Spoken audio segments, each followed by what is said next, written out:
Hello, how are you doing today? I'm doing great. How are you doing today? I'm well, thank you. Appreciate you taking some time to chat with me. Of course. Thank you. Of course. All right, so first off, Miss Benny, tell me, how excited are you for Glamorous to premiere on Netflix? I am so excited for Glamorous to premiere on Netflix. It feels like long time coming. It's Mm, going to be so much fun. I cannot wait for people to see what we've done. It's such a yeah, silly, campy show, and I think that that's perfect right now. for sure. Now, is it true that you were approached about this show in early 2019?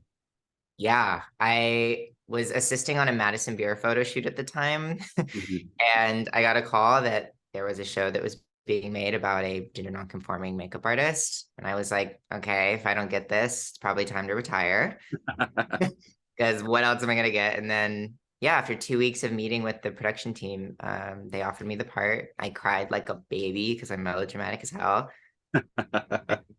Yeah, we shot a pilot. It got put into development for years. And then Mhm. now here we are. Yes. So it was basically redeveloped for 3 years before Netflix picked it up. What made you want to stick with the project?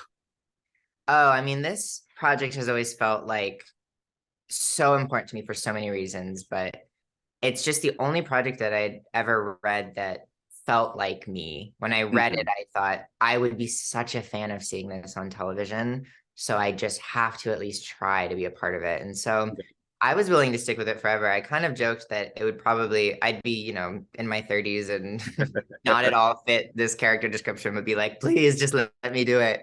Yeah. Um, and something that I think is great about the show is I feel like almost everybody attached to it felt that sense of pride for the show, and it felt like all of our baby. Like we all just really wanted to see this thing to full term, and Yeah. proud of it. I think it came at the perfect time. If it came any sooner, it may not have been right. So I'm very happy with how things have happened. For sure. So, what did you want to bring to your character, Marco? How did you want to approach the role? Oh, well, I felt a lot of excitement and pressure to play Marco because I just hold the character of Marco to such a high pedestal because of how much I love and identify with Marco. And so I knew that if I felt that way, some other people might too. And so I wanted to approach Marco with all of the fun and camp that we want to see from someone like Marco, but also with a lot of the heart. It's very rare that a queer character, specifically a gender nonconforming boy, would get to be the center of a romantic love triangle and Yeah.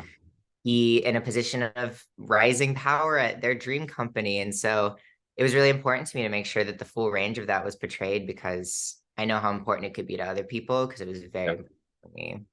Definitely. And what was your reaction when you found out that the amazing Kim Cattrall was signing on?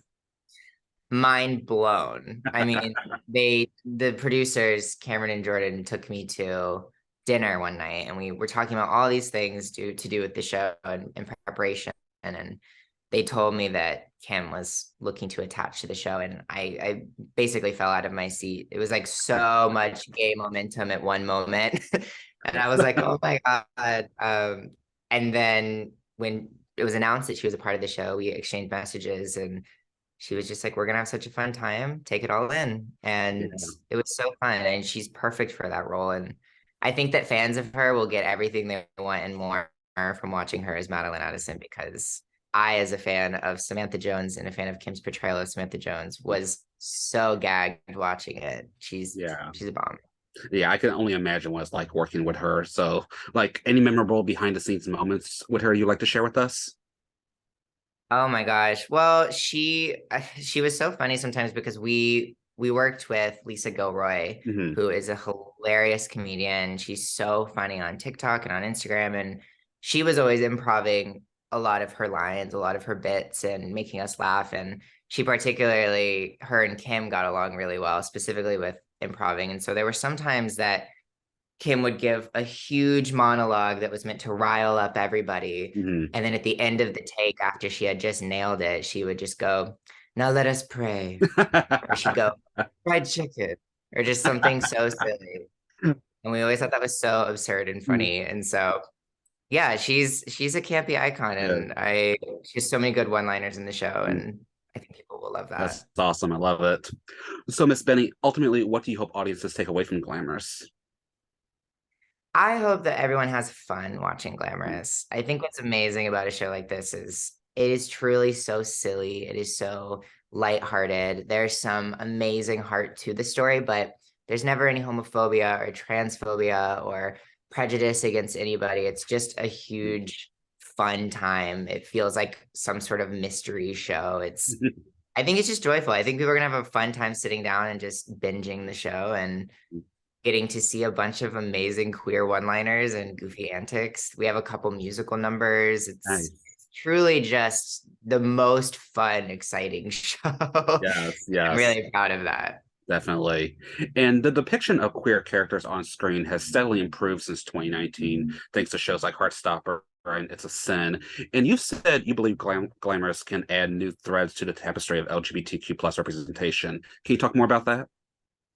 Yeah, well, something I'm really proud about the show is that there's so many different types of queer characters in the show that we all got space to breathe and to expand upon certain archetypes that don't really get to be shown. And at least for me in the past, when I've guest starred on other shows or when I've just worked in general as a queer actor, you get so much pressure put on you to display everybody and represent everybody and tell every storyline you can very quickly. And so with this, you have so many amazing stories from so many different people. And so we all get to sort of expand upon our own individual queer experience. And that's something I think is really, really amazing. And I think that in general, the fact that the show is so celebratory of queer people is going to be really impactful. Yeah. And yeah, I don't know. I mean, I remember I watched a show called Veneno and it changed my life because of how authentic and queer it felt. And I Mhm. remember when we went into this show, I was saying if we could capture even an ounce of that level of authenticity, then I think we're doing a good job. And Yeah. I feel like we've done that. I'm excited I to see what people gravitate to. For sure, I agree. Now, outside of Glamorous, you released a new EP earlier this month called Swelter. Can you tell us more about the concept and inspiration behind this? Yeah, I had released a couple songs already that were very fun. They're about kissing boys and partying and hookup culture. And Mhm. naturally, this EP is sort of about what happens after you kiss a lot of boys and you get your heart broken and sort of the anger, the sadness, the resentment, the pain, all of those things that you feel I put into one project where I just kind of scream it all out. Mhm. And I really wanted to, for the first time, be super vulnerable and personal with my audience. All of my music before was sort of just like, woo, we like to party, like Yeah. we're just at the club. And this is a little more of the at-home experience. And I'm really proud of the project. It was my first time working with other musicians. I shot an amazing music video for the song Breakaway with Tyler Cunningham. Mhm. And I'm so proud of it. I'm so grateful that people are responding to it and relating to it. I think the best moment I've had so far is that one of my friends sent me a screenshot of this boy who I guess is going through a heartache. And he Mhm. put one of my songs on his story, his close Aw. friend's Instagram story, and said, I needed this. And I was like, I did it. I got the Yes, shades. yes. The impact you're making, it's amazing. Oh yeah. So, Miss Benny, what's next for you? Do you have any other acting or music projects that we should be on the lookout for? Well, I really wanted to get through this pride with an amazing output of my first full project with Swelter and my first TV show with Glamorous. And so there's a lot of fun things I'm excited to do with music and with acting, but I kind of want to just like enjoy an amazing pride, see what people are responding to, and sort of go from there. But it feels like this is the kicking off point I've been waiting for. So Yes, I'm yes. very, very excited about it. Awesome, fantastic. May I take a screenshot for social media? One, two, three. Love it. Thank you so much, Miss Benny, for your time. It was great talking with you. So much. I really appreciate it. Have a good Yeah, one. you too. Bye bye.